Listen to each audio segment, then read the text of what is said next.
Muy buenas tardes. Vamos a empezar la videoconferencia de la semana 4.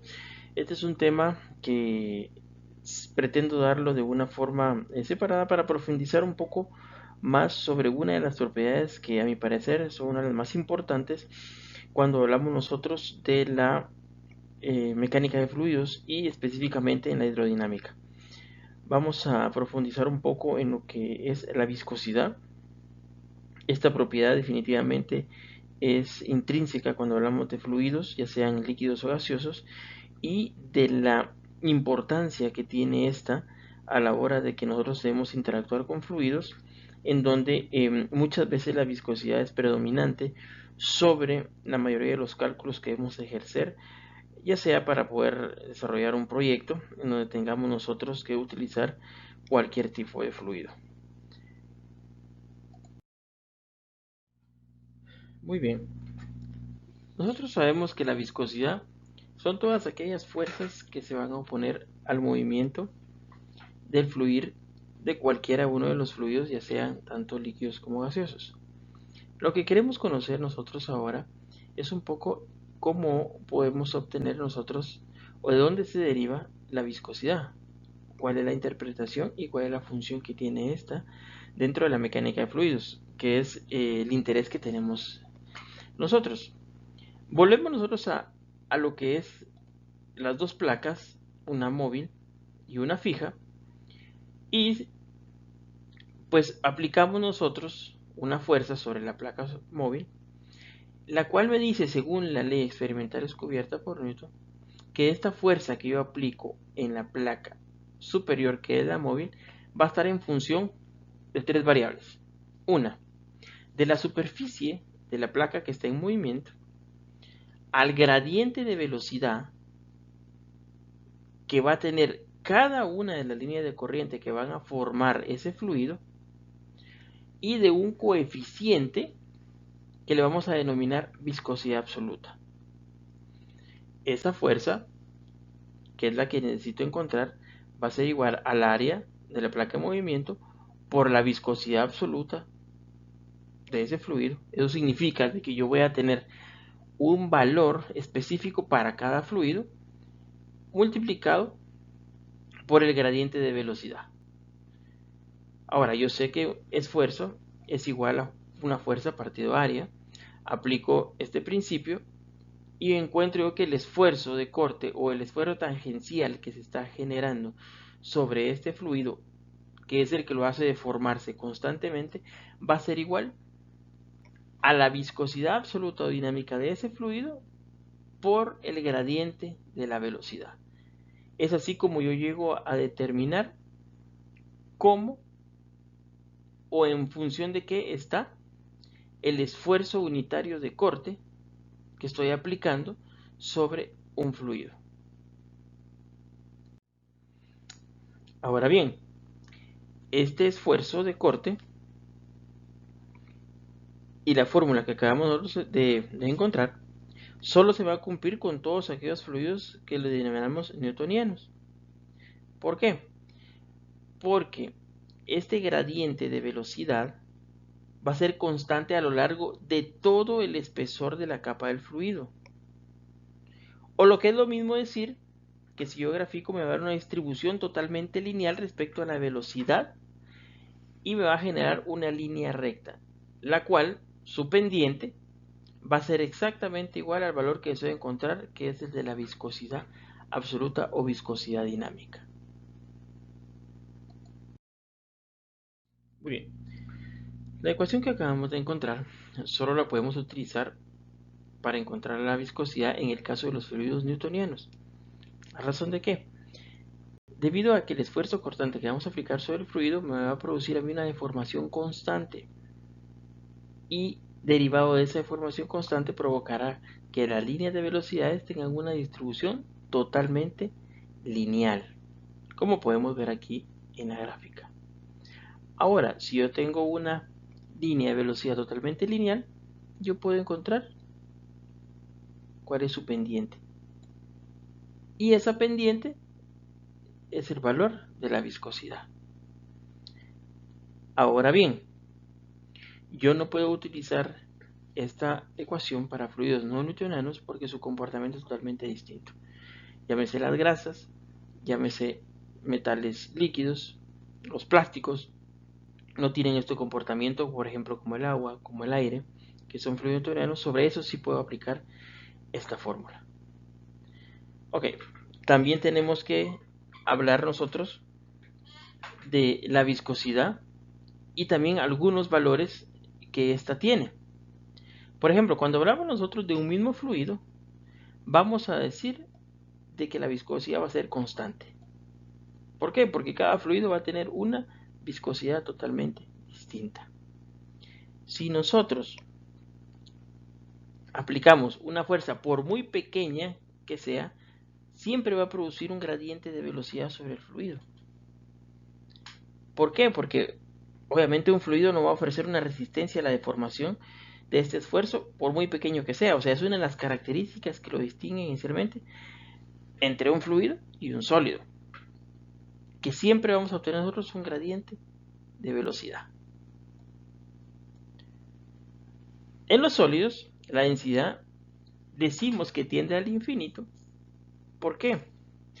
Porque un sólido tiene la capacidad de poder resistir ese esfuerzo constante sin que se origine un gradiente de velocidad en su interior.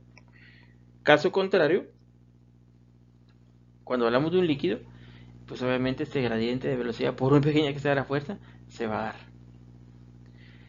Otra situación es que cuando nosotros hablamos de un fluido ideal, pues la viscosidad es igual a cero. ¿Eso qué me representa a mí? Eso me representa a mí de que yo no voy a tener pérdidas por fricción. Y recuérdense que las pérdidas primarias están en función de un coeficiente de fricción. Entonces, en un fluido ideal yo prácticamente no tengo pérdidas.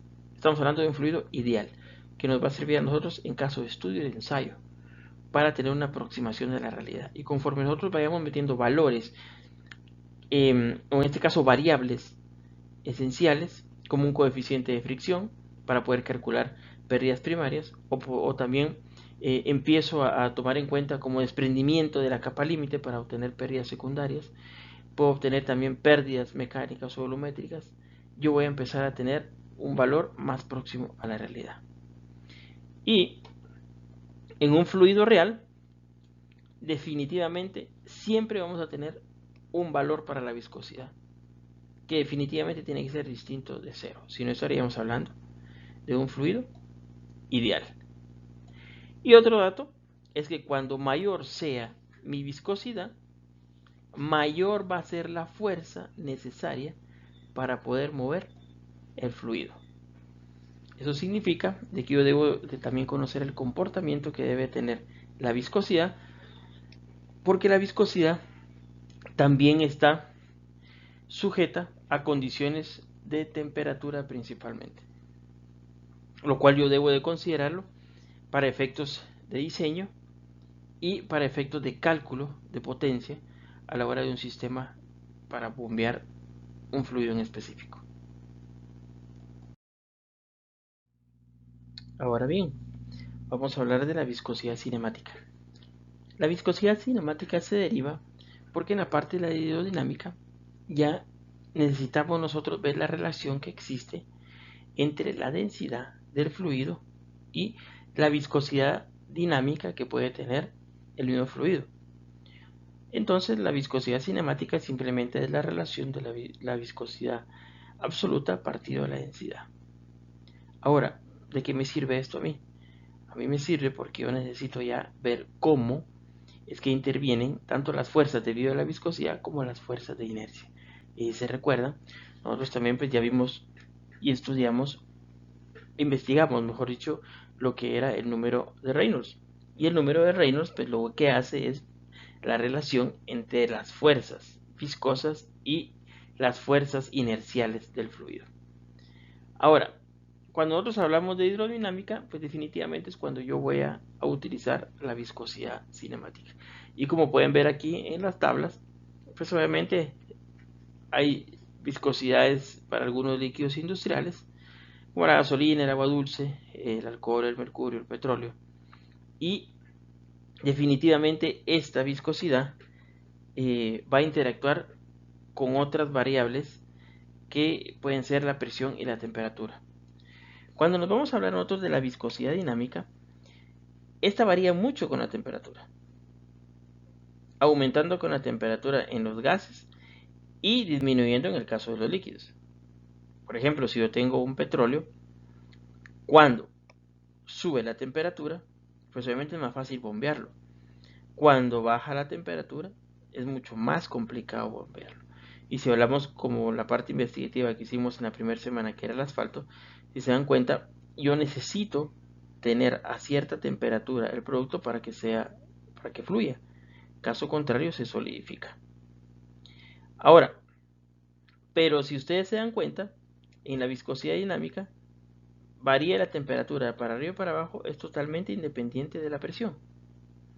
En el caso contrario, la viscosidad cinemática, por ejemplo en los gases, varía mucho con la presión y la temperatura, mientras que en los líquidos solo varía con la temperatura. La viscosidad cinemática entonces sí va a ser importante cuando nosotros también variemos la presión como tanto la temperatura.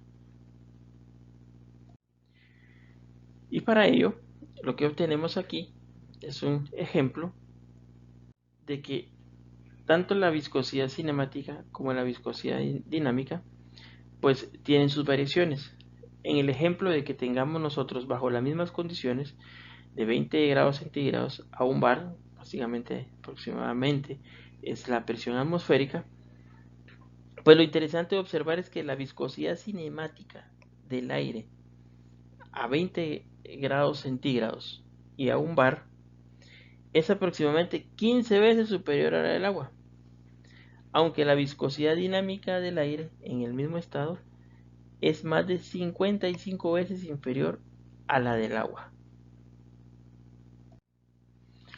Con lo que podemos observar nosotros cómo es que cada una de estas viscosidades está totalmente ligada a la función de las variables tanto de presión como de temperatura. Ok, esto es la parte complementaria sobre la viscosidad que se pretende que ustedes puedan completar a través de también de una pequeña tarea, con el único propósito de que profundicemos el tema y que podamos tener una mejor comprensión del mismo. En lo que respecta a partir del 4 de agosto, pues ya podrán ustedes tener disponible en la plataforma la tarea relacionada a la presente videoconferencia, la cual tiene un límite de entrega del domingo 9 de agosto de 2020. Por lo que hasta aquí llega la breve presentación que tiene como único objeto poder explicar qué es la viscosidad, cuál es la viscosidad cinemática, cuál es la viscosidad absoluta, por qué es que existen las dos, ya que una definitivamente que es la cinemática es la que aplicamos en hidrodinámica, no por nada se utiliza para poder calcular el número de Reynolds, y a partir de ahí, utilizando la viscosidad cinemática, podemos nosotros calcular coeficientes de pérdida.